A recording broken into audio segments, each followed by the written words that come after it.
So, good morning, students. We'll continue with the same chapter number 2. And in this, we were discussing yesterday formation of company. Formation of company में हमने different stages जो थी वो formation की पढ़ी थी. If anyone can tell me those how many stages were there and the names of those stages. If anyone of you can tell me. Yes, Yadvi.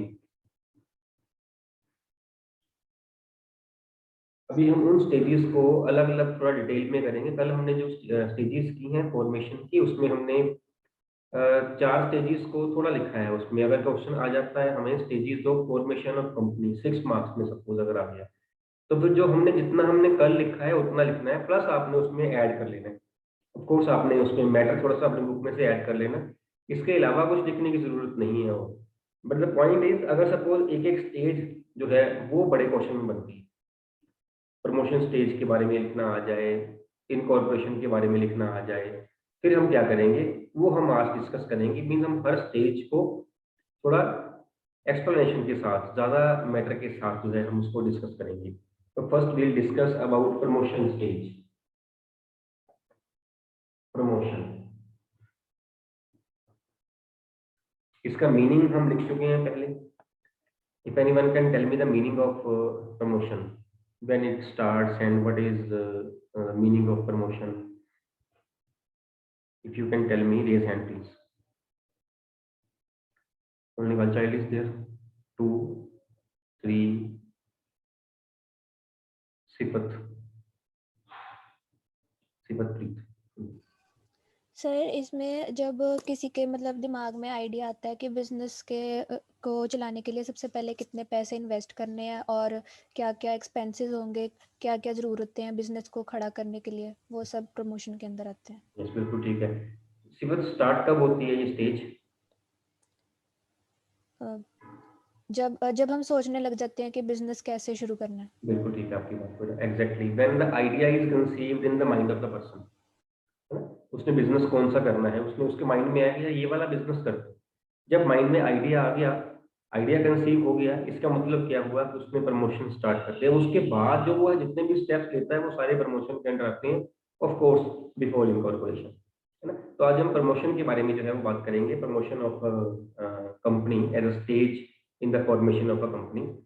इसका meaning हम लिख चुके हैं पहले, जो वही है मीनिंग में कोई इसमें दूसरा नहीं, डिफरेंस नहीं है. That will be same.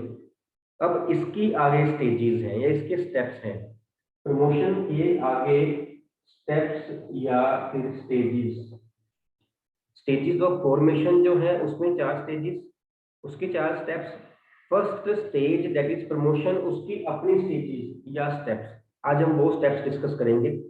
Write down first step. Promotion का फर्स्ट स्टेप जो है that is identification of a business opportunity.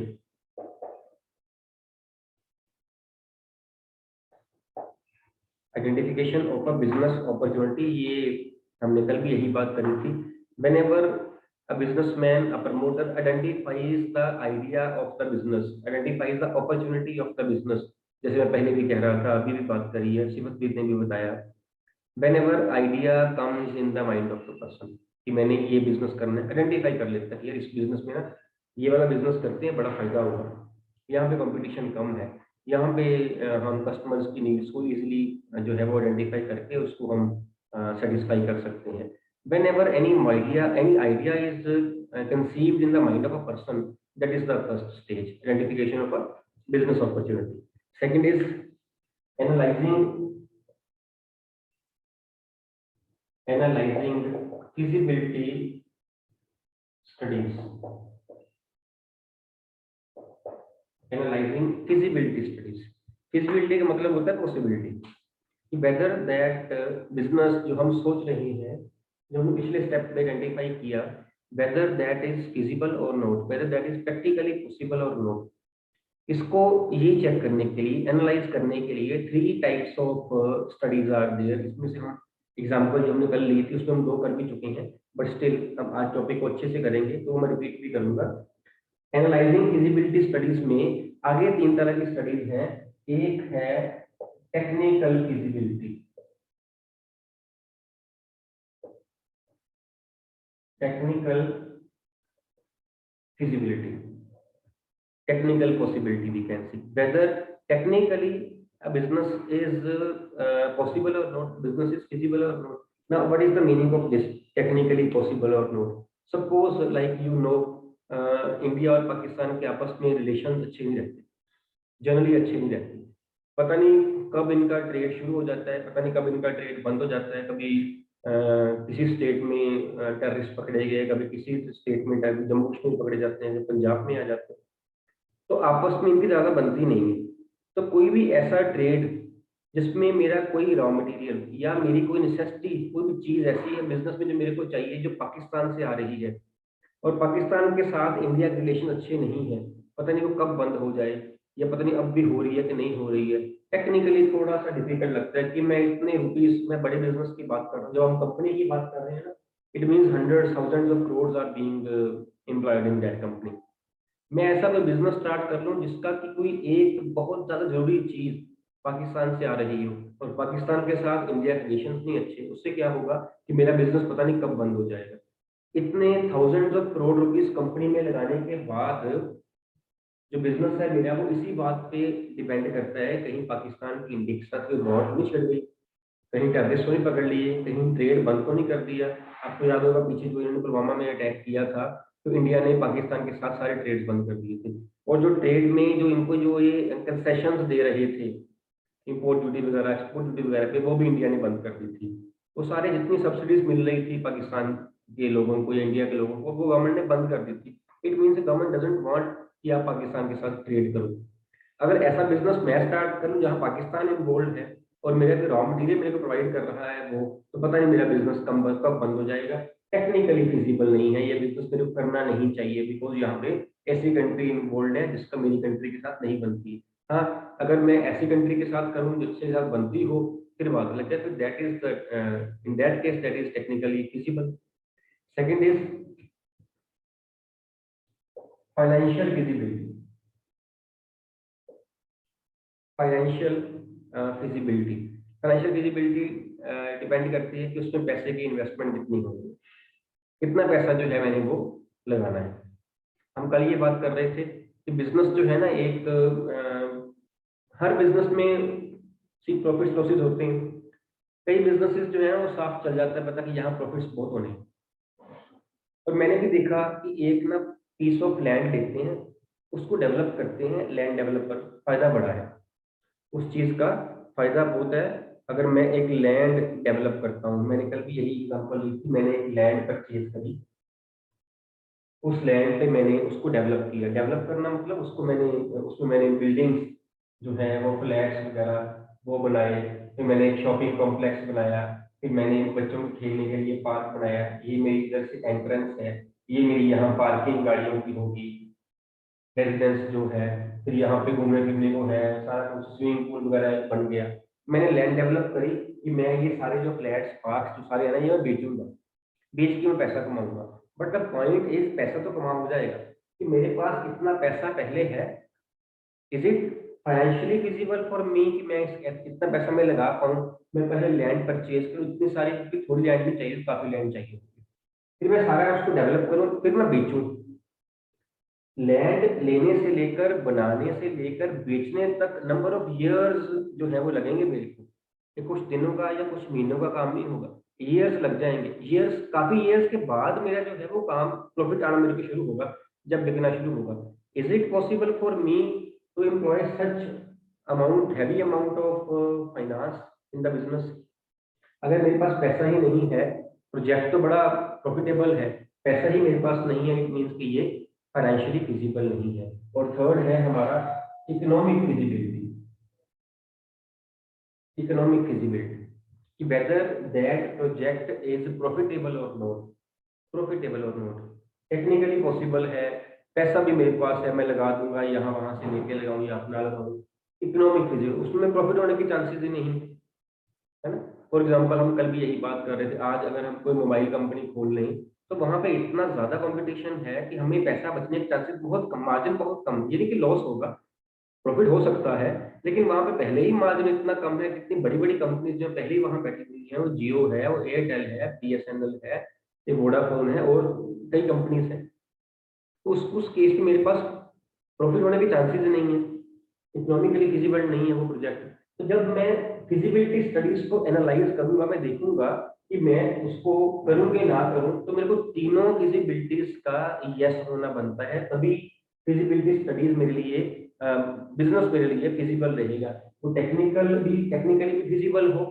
मैंने वहां पाकिस्तान के एग्जांपल लिए कि ऐसी कंट्री के साथ मेरा नाम, ये एग्जांपल है सिर्फ, ऐसी कंट्री के साथ मेरा ट्रेड ना हो रहा हो जिससे गवर्नमेंट सब बनते नहीं, फाइनेंशियली फिजिबल हो, जितना पैसा मैंने लगाना है वो लग भी रहा हो मेरा वहां पे है, हो मेरे पास, और इकोनॉमिकली फिजिबल हो, प्रॉफिट भी मेरे को हो रहा हो। जब तीनों यस होंगी तो मेरा बिजनेस जो है वो फिजिबल है। तीनों में से एक भी नो हो गई, सपोज यही नो हो गई, टेक्निकली पॉसिबल है, फिर दोबारा ये एग्जांपल आ रही है लैंड डेवलपर की, इकोनॉमिकली फिजिबल भी है, प्रॉफिट भी हो जाएगा, लेकिन पैसा ही नहीं है। पैसा नहीं है तो बिजनेस कैसे करना है ना?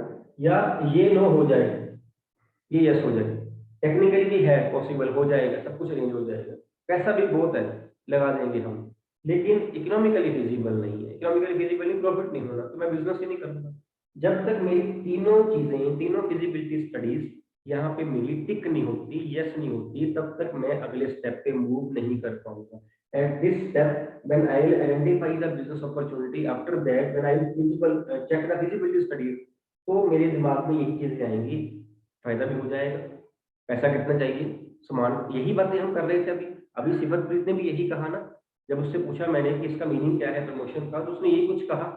जैसे ही माइंड में आइडिया आता है, हम पहले यही देखते हैं, अच्छा बिजनेस कर तो लेना है, सामान कहाँ से लेना है, पैसा कहाँ से आएगा, प्रॉफिट भी होगा कि नहीं होगा, सारा कुछ करके बैठ जाए, बाद में लॉस ही हो जाए।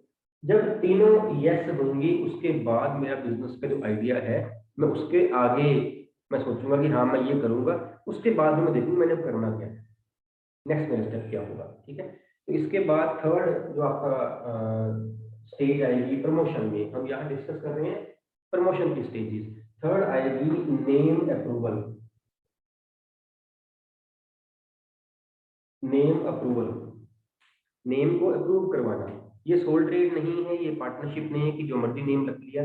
कंपनी का नेम अप्रूव करवाना पड़ता है।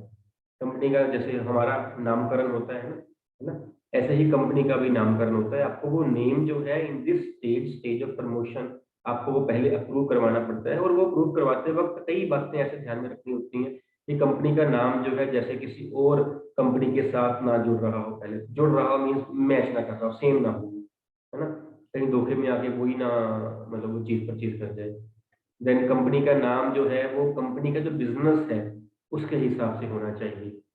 फॉर एग्जांपल मैं मोबाइल कंपनी खोलूं और मैं नाम रख दूं, मैं ABC फाइनेंस कंपनी, कंपनी मेरी है मोबाइल कंपनी, कंपनी मेरी मोबाइल कंपनी है, कंपनी के नाम में फाइनेंस आ रहा है, मेरी कंपनी को ये वाला नाम अप्रूव नहीं मेरी कंपनी का दिया जाएगा, नहीं होगा ये, बिकॉज मेरा मिसलीडिंग नेम बन रहा है।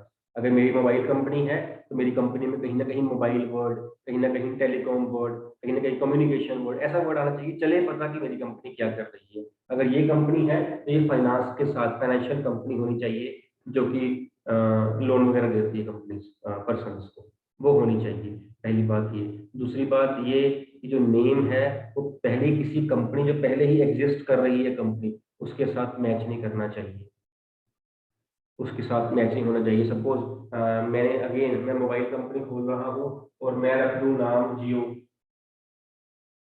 ये भी जियो है, जो वो लिख रही है JI वो भी जियो है, ये नेम अप्रूव नहीं होगा, है ना, मिलता जुलता ना हो, ज्यादा मिलता जुलता ना हो, और सेम तो बिल्कुल हो ही नहीं सकता। ऐसे मैंने कोई अलग सा नेम सोच के वो मैंने अप्रूव करवाना होता है। उसको अप्रूव करवाने के बाद जो है फिर मैं नेक्स्ट स्टेप पे जाता हूँ। The next step is step number 4, arranging for sectors of production, arranging for sectors of production. इसके बाद मैं सोचूंगा, मैं ये प्लान करूंगा कि मैंने सेक्टर्स जो हैं वो कहाँ से अरेंज करने हैं, फिर मैं ये प्लान करूंगा, है ना। सेक्टर ऑफ प्रोडक्शन क्या होते हैं, land is the sector of production, जमीन कहाँ चाहिए। Then labour is a factor of production, जो हमारी हेल्प करते हैं प्रोडक्शन में। है ना, लेबर एम्प्लॉइज की, ह्यूमन रिसोर्सेज की बात हो रही है, देन कैपिटल जो है वो मेरा एक फैक्टर प्रोडक्शन है। ये इन चीजों के अरेंज करने के बारे में मैं सोचूंगा, सारा कुछ प्रमोशन में ही हो रहा है। Then next step is fixing up the signatories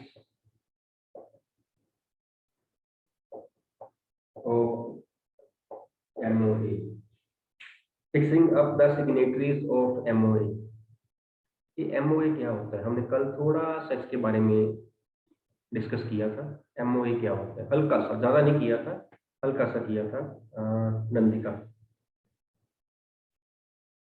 memorandum of association. बिल्कुल, इट इज मेमोरेंडम। हमने इसकी फुल फॉर्म भी डिस्कस करी थी, मेमोरेंडम ऑफ एसोसिएशन। और हमने ये भी डिस्कस किया था कि एक डॉक्यूमेंट है जो हमें चाहिए होता है while applying for the certificate of incorporation of business, तब चाहिए होता है। इसके बारे में डिटेल है वो हम बाद में पढ़ेंगे। साथ में एक और डॉक्यूमेंट था, that is article of association. इसका डिफरेंस भी है, बाद में हम उसको बाद में पढ़ेंगे। Fixing up the signatories of MOA। जो ये document, this is the main document of the company. Main document ये होता है कंपनी का। इसके ऊपर कुछ लोगों के, कुछ डायरेक्टर्स के साइन होने होते हैं। जो बोर्ड ऑफ डायरेक्टर्स होता है उनमें से कुछ लोगों के साइन होने होते हैं। इस स्टेप में I will fix up the names of the persons who will be signing the memorandum of association. इसका नेम, सी कितनी फॉर्मेलिटीज हैं। हम जब स्टार्ट किया था चैप्टर, हमने सोल ट्रेड से किया था। आपको याद होगा मैंने कहा अभी तक कुछ भी नहीं फॉर्मेलिटीज। सुबह दुकान खोलनी है, मर्जी है खोलनी है, खोलनी नहीं खोलनी, मैंने नहीं खोलनी, मैंने बिजनेस बंद कर दिया, मैं नहीं चला रहा था। मेरा दिल किया मैंने ये वाला काम नहीं करना, मैंने ये वाला काम करना है। मैंने उसी दुकान में वो सामान निकाला, नया सामान डाला, मैंने शुरू, कोई फॉर्मेलिटी नहीं है, क्योंकि मेरा पैसा लगा हुआ, किसी और का पैसा नहीं वहां पे लगा हुआ। मेरी लाइबिलिटी भी अनलिमिटेड है। यहाँ पैसा लगा है पब्लिक का, मैनेज कर रही है मैनेजमेंट और जो BODs हैं, बोर्ड डायरेक्टर्स। और गवर्नमेंट जो है, सेबी जो है, हम कल बात भी कर रहे थे सेबी की, securities exchange board of India, that is very strict. जहां पैसा किसी और का लगा हुआ है पब्लिक का, और मैनेज कोई और कर रहा है। सी द फॉर्मेलिटीज, कितने सर्टिफिकेट्स, कितनी डिटेल्स। अभी तो हम फर्स्ट स्टेज पे, फिर हमारी फर्स्ट स्टेज भी नहीं कंप्लीट हुई है। ऐसी सारी फॉर्मेलिटीज चारों स्टेजेस में आएंगी।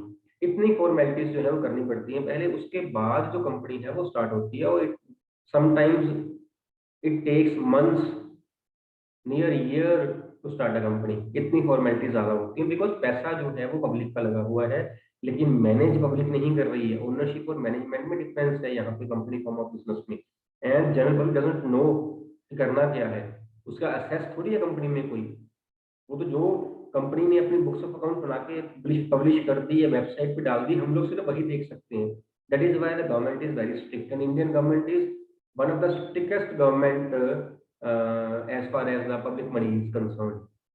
रूल्स इतने बड़े हुए हैं। हाँ, फ्रॉड हो जाते हैं वो अलग बात है, फ्रॉड हो जाते हैं और बड़ी बड़ी अमाउंट के हो जाते हैं वो अलग बात है, बट स्टिल रूल्स काफी सख्त हैं। अभी उसका भी केस चल रहा था, कल परसों की न्यूज थी, Nirav Modi, Mehul Choksi. I hope you know, इन्होंने PNB में स्कैंडल किया था थाउजेंड ऑफ करोड़ का, और दोनों जो है वो बाहर है।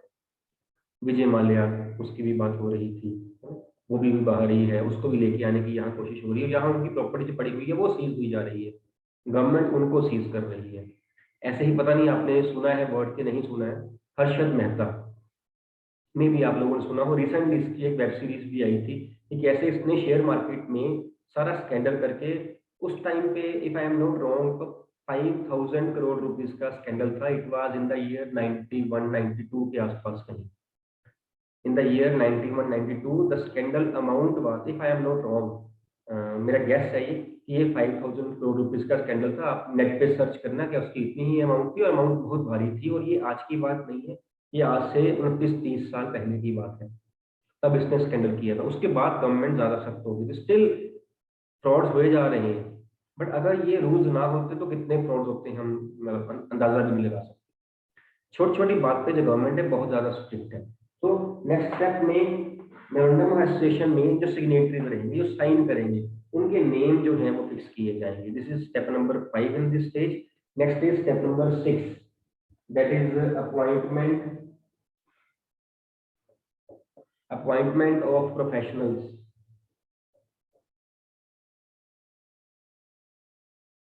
अपॉइंटमेंट ऑफ प्रोफेशनल्स, जितने जितने मेरे को हेल्प करेंगे आगे, जो मेरे प्रोफेशनल्स रहेंगे, मेरे बैंकर्स, क्योंकि जो पब्लिक से मैंने पैसा लेना है जो कंपनी है पैसा पब्लिक से लेगी। अगर पब्लिक कंपनी की बात करें तो पब्लिक पैसे हमें देगी कैसे? किसी ना किसी बैंक में हमारा अकाउंट होगा, मेरे को पहले वो बैंकर्स अपॉइंट करने पड़ेंगे कि जब पब्लिक जो है पैसा मेरे को भेजेगी तो मेरे ये वाले बैंक अकाउंट में डिपॉजिट कर देगी, सो दैट कि मेरे पास पैसे का पूल बन जाए, ज्यादा पैसे इकट्ठे हो जाएं और मैं उस पैसे को कंपनी में आगे ग्रोथ के लिए या बिजनेस के लिए यूज कर सकूं। Bankers, brokers, bankers, brokers, brokers वो होते हैं जो हमारे शेयर परचेज सेल करने में हेल्प करते हैं। ब्रोकर्स, मिडिल मैन कह सकते हैं, इनको अपॉइंट करना है ना। ये हम आगे जाके पढ़ेंगे और आगे आएगा। यहाँ पे मैं उनकी अपॉइंटमेंट के बारे में प्लान करूंगा, उसको प्रमोट करूंगा कि मैं किसको जो है वो बैंकर अपॉइंट करूँ, कहाँ मैंने अपना अकाउंट खोलना है, अगर लोन लेना पड़ता तो मैंने कहाँ से लेना है, और ब्रोकर्स वगैरह मेरे कौन रहेंगे। And after this the last step will be preparation of necessary documents, preparation of necessary document. इसके बाद जो मेरे को डॉक्यूमेंट्स चाहिए होंगे वो द नेक्स्ट स्टेज, वो मैं जो है वो उसको प्रिपेयर करूंगा, उसको मैं कलेक्ट करने की कोशिश करूंगा। That is for the stage of incorporation. ये मेरे 7 स्टेप्स बनेंगे प्रमोशन के। First was identification of opportunity, then analysing feasibility studies, then name approval, name के बारे में सोचूंगा मैं, देन मैं सिग्नेटरीज अरेंज, देन मैं एफओपीज अरेंज करूंगा, then signatories of MOA arrange करूंगा, देन प्रोफेशनल्स के बारे में सोचूंगा, और लास्ट में जो मेरे को डॉक्यूमेंट्स चाहिए। अब सारा कुछ मैंने सोच लिया, सारा कुछ मैंने कर लिया है ना, प्लानिंग मैंने सारी कर ली प्रमोट करने की। इसके बाद मैं वो डॉक्यूमेंट्स तैयार करूंगा जिससे मैं कंपनी को इनकॉर्पोरेट करवा सकूं, बिकॉज कंपनी इनकॉर्पोरेट होगी तभी तो आगे चलेंगे हम। और कंपनी की इनकॉर्पोरेशन चाहे वो प्राइवेट कंपनी हो चाहे पब्लिक कंपनी हो, मेरे को करवानी ही पड़ेगी। ठीक है, these are the steps in the stage of promotion. अब क्वेश्चन आपको ये भी आ सकता है, explain different stages of formation of company, then you have to explain all the 4 stages and being in brief only. इतना सारी डिटेल नहीं लिख पाएंगे 6 मार्क्स में ना, हर एक स्टेज की। अगर आ जाए एक्सप्लेन द स्टेजेस और steps in the promotion of company, फिर आप बाकी स्टेजेस छोड़ दोगे, प्रमोशन का मीनिंग लिख के इनको आपको 7 स्टेप्स को आपको लिखना पड़ेगा, आपका 6 मार्क पर ऐसे ही बच जाएगा। अगर स्टेजेस ऑफ फॉर्मेशन आ गई देन इन स्टेप्स की जरूरत नहीं पड़ेगी, हल्का फुल्का सा बताना है तो पॉइंट देके हेडिंग देके बता सकते हो। अगर आपको मैटर आपका कम हो रहा हो तो सिर्फ ऐसे हेडिंग देके आप बता सकते हो, no need to explain this. अगर आप कहेंगे stages of promotion of company, then in that case आपको सारी एक्सप्लेन करनी पड़ेगी, 7 के 7 स्टेप्स, पहले इसका meaning, then don't go to that formation. तो यहाँ बता सकते हो प्रमोशन में, promotion is first stage of formation of a company, in promotion this following are the different stages. ये है आपकी मैटर, आप देख लें कि मैटर आपका उतने के पेजेस का उतने के वर्ड्स का बन जाए जितना चाहिए। ठीक है, this is about promotion of company. And एक इसी में से ही क्वेश्चन बन जाता है, who is promoter of a company, who is the promoter of a company, explain the term, raise hand please. Promoter, just Karan. Promoter is the person who undertakes all these seven steps to do the promotion of the company. Yes, a person who promotes the company is a promoter of a company, है ना? A person who promotes the company means who conceives the idea of a business, that is promoter. अब एक ये question बनता है, explain the promotion stage of a company, हमने ये लिख दिया। एक यही आंसर दोबारा, explain the functions of promoters, functions of promoter, यही दोबारा स्टेप्स। तब आपने पहले प्रमोटर का मीनिंग दे देना है, promoter is this, he performs the following function, he identifies the business opportunity, he analyzes the feasibility studies, he get the loans approved, this किया जाए। आंसर वही है, क्वेश्चन जो है वो आपका अलग हो जाएगा। आंसर को यहाँ आप प्रमोशन के हिसाब से, कंपनी के हिसाब से लिख रहे हो, यहाँ आप प्रमोटर के हिसाब से लिखोगे, मतलब उसके ही फंक्शंस हैं। I hope I am clear,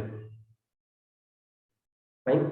ठीक, now we move to the second stage, that is incorporation, stage of incorporation.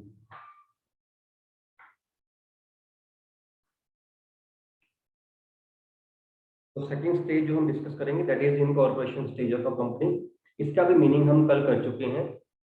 This is the second stage of the formation of company. और इसमें जो कंपनी है, ये जो प्रमोटर्स हैं, they apply for the certificate of incorporation of a company, and it is the second and final stage for a private company and second stage only for a public company. So इसके भी लिख लीजिए आप। इसमें meaning के बाद जो लिखना है आपने, documents required for the incorporation, documents required for incorporation of company.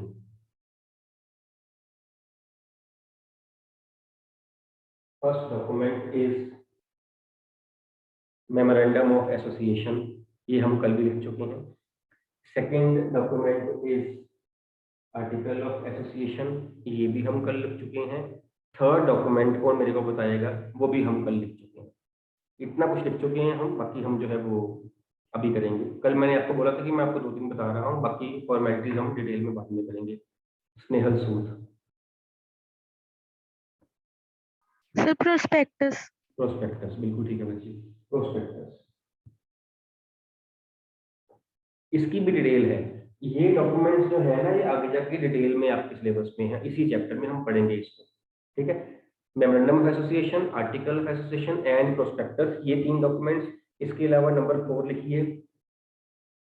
Number 4 is written consent of proposed directors, written consent of proposed directors. Now who are these proposed directors? Proposed director means name चल रहा है, पता है, those directors जिन्होंने propose किया है कि हाँ जी हम एज अ डायरेक्टर काम करेंगे, उनकी रिटर्न में कंसेंट चाहिए कि yes we are ready to work as directors of the company.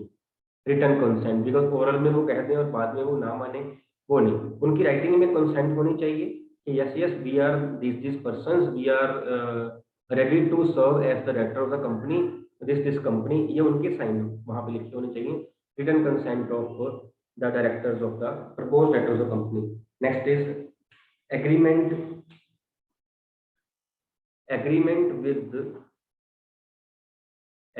with the proposed managing director,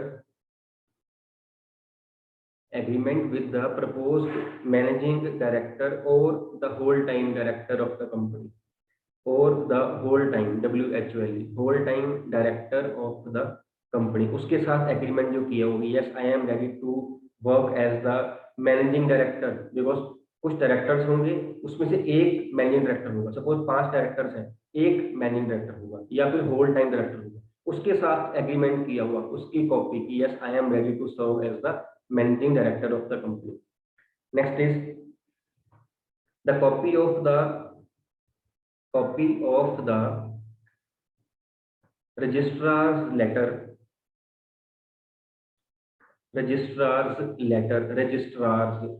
copy of the registrar's letter approving the name of the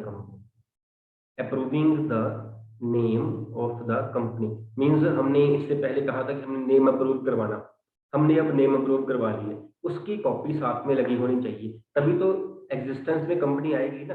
registrar लिखेगा ना कि फलानी फलानी company has been incorporated on this day. अगर हमारे पास नाम नहीं होगा कंपनी का तो रजिस्ट्रार क्या लिखेगा, नाम कहाँ लिखेगा? पहले नाम अप्रूव करवा लिया हमने, नाम अप्रूव करवाने के बाद उसकी जो कॉपी है, जैसे हम अगर एडमिशन लेने आए स्कूल में तो हमारे पास अपना डेट ऑफ बर्थ सर्टिफिकेट होता है, आधार कार्ड वगैरह होता है, उसके ऊपर नाम लिखा होता है, वो हमारा डॉक्यूमेंट है कि हम इस दिन हमारा बर्थ हुआ था, ये हमारा नेम है। फाइन, ऐसे ही कंपनी का भी ऐसे ही है कि ये कंपनी का नेम है, हम उसका एक date of birth certificate apply करवाने के लिए जा रहे हैं, तो कंपनी का नेम पहले रखा होना चाहिए और उसकी कॉपी जो रजिस्ट्रार ऑफिस ने हमें इशू करी है वो हमारे पास होनी चाहिए। Then next is a statutory declaration,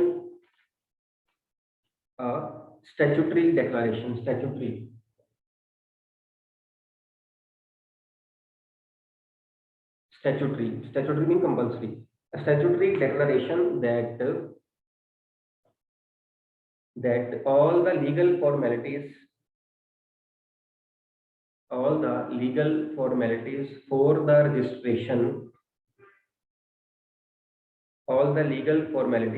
the registration have been completed, statutory declaration, यहाँ पे जो डायरेक्टर्स हैं वो डिक्लेयर करेंगे, मीन्स लिख के देंगे, yes we declare that all the legal formalities have been completed for the registration, like this. Next is point number 7, notice about the exact address of the company. Notice about the exact address of the company, company कहाँ पे है उसका भी notice अलग से दिया जाएगा, हालांकि नेम में लिखा होगा, उसका एड्रेस हेड ऑफिस जो है वो कहाँ पे है वो भी लिखा जाएगा. And last is evidence of payment of registration fees. Evidence of payment of registration fees, जो हमने करवानी है रजिस्ट्रेशन, उसकी जो चार्जेस वगैरह हैं वो हमने क्या पे कर दिए हैं, अगर पे कर दिए हैं उसकी हमारे पास कोई ना कोई रिसीट वगैरह होगी, एविडेंस होगा, वो एविडेंस जो है हमने वो प्रेजेंट करना है with all these documents. And after finding that all the documents are intact, all the receipts और all the declarations have been made, इसके बाद जो रजिस्ट्रार ऑफिस है he issues the certificate of incorporation of company, and after this public company can start the business, and private company he has to wait for the second certificate which the company will get after stage number 4.